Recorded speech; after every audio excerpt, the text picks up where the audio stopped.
Here we are in the parking lot. This is the area we're going to explore today. This is my buddy Dave. What's going on, guys? Dave McGinn.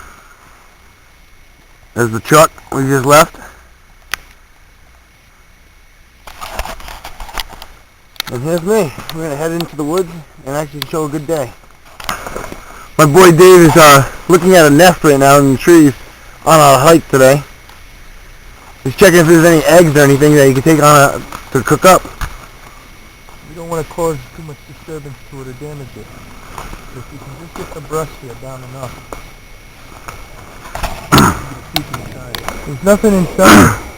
Yeah. There's definitely a bird's nest they made right here in this thicket, and it looks like it's been abandoned actually. There's no feathers, or it's not even hollowed out. I don't think they've been bedding in there for a while. But we're keeping our eyes open, seeing what we can find out here in the outdoors in the Great Swamp Management Area. He's just hiking down the road. With the back on. He got his pack on. We're going to hope to see some more neat creatures out here.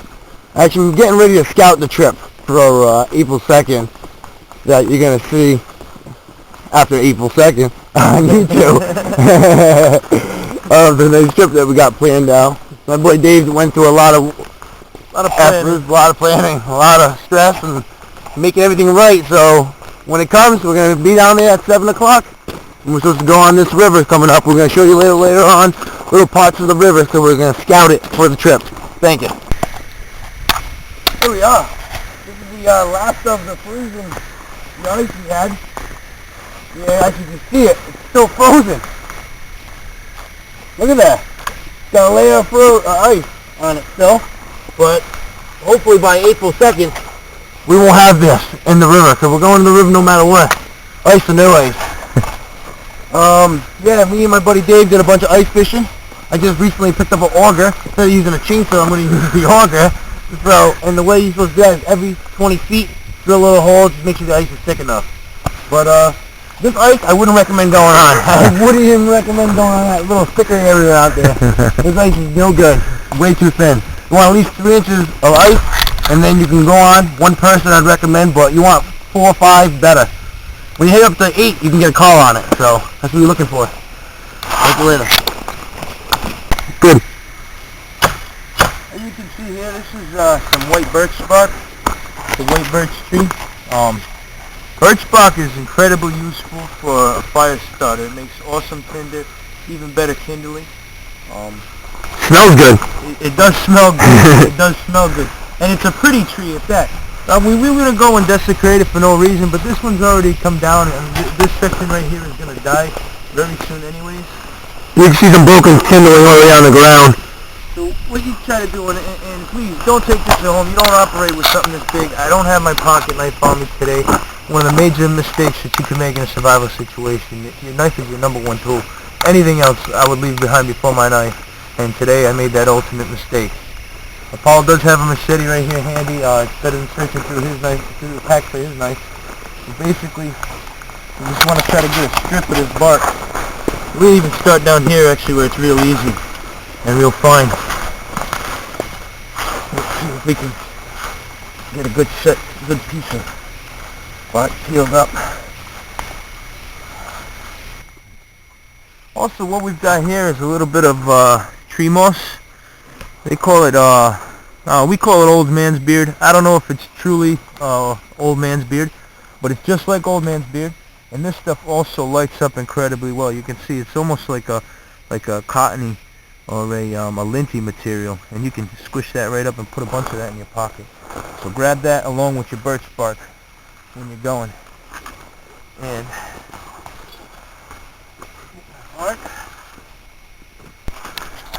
Here we are hiking down the bushwhack, and we got our location earlier, and now we're starting to look for Stony Point.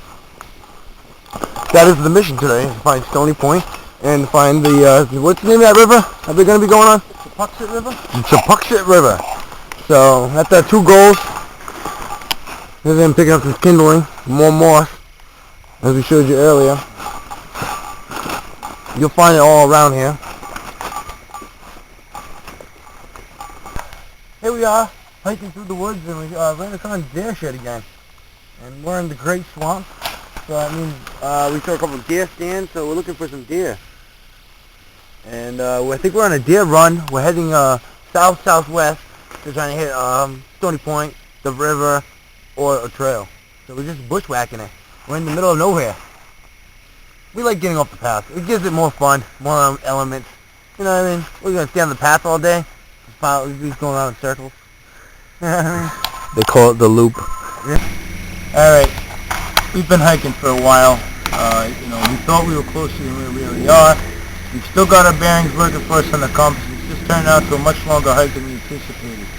And that's potentially going to happen to you in a survival situation. You're going to lose your bearings, you're going to get lost. One thing, not to panic. We just came across this tree stand here. You can barely see it from here, but it's a good opportunity for us to get up real high.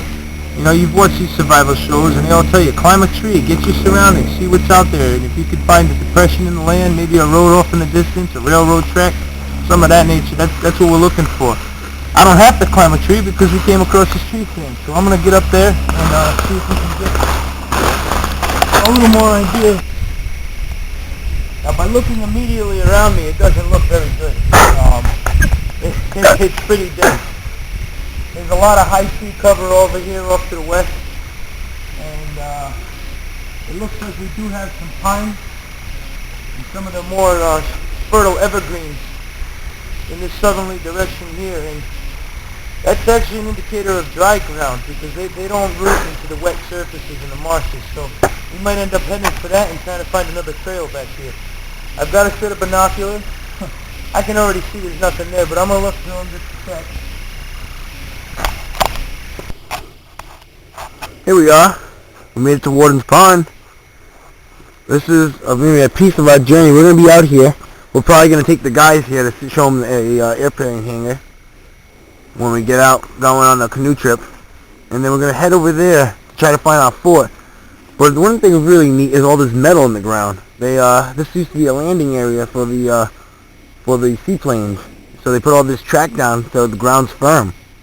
But now the trees are growing out of it and it's just been destroying it.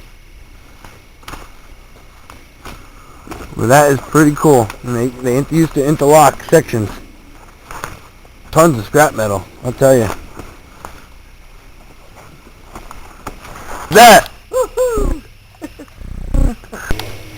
Found another huge rock formation. As you can see, this one actually runs a good maybe 30, 40 feet down in that direction. It's pretty cool. It's got kind of a cave over there where one of the larger pieces of this rock toppled over. God knows how long ago. But yeah, you can see it like Apollo said, when it rains, you can see it in here where the runoff has come right down the rock and it's still wet and muddy with the moss. That moss is saturated right there, and actually you could probably drink out of it. get good drinking water out of there. In fact, you get some of this moss, and if you absolutely had to,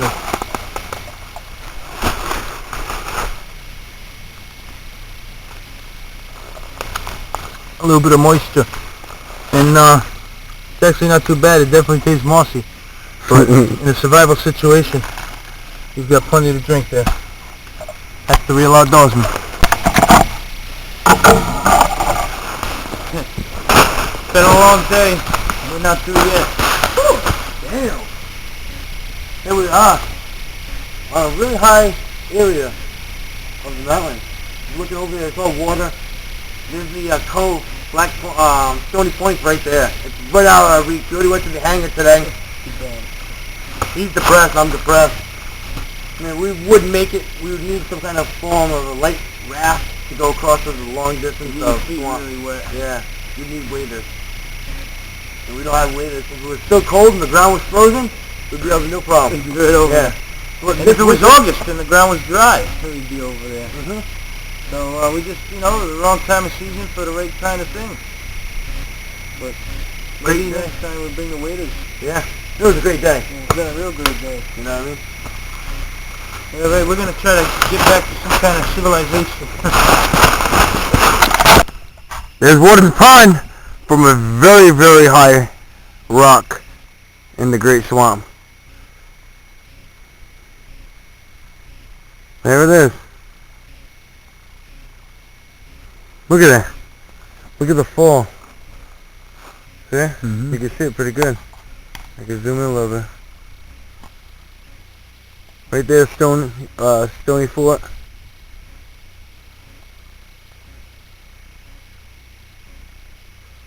how big that is. Back into the wilderness. We're going to take our bearing and then head back to hopefully the rough vicinity where the trail is. And then we have a good hour and a half walk out of here. So we'll see you soon.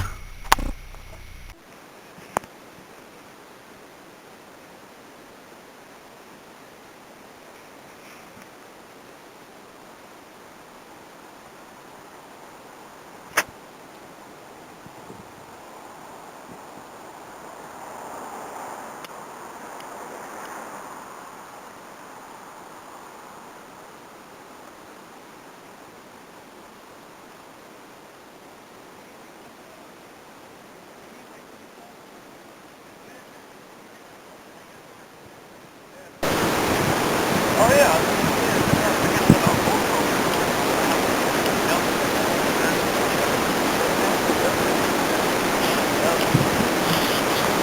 Great day. Outdoor walk. Huh?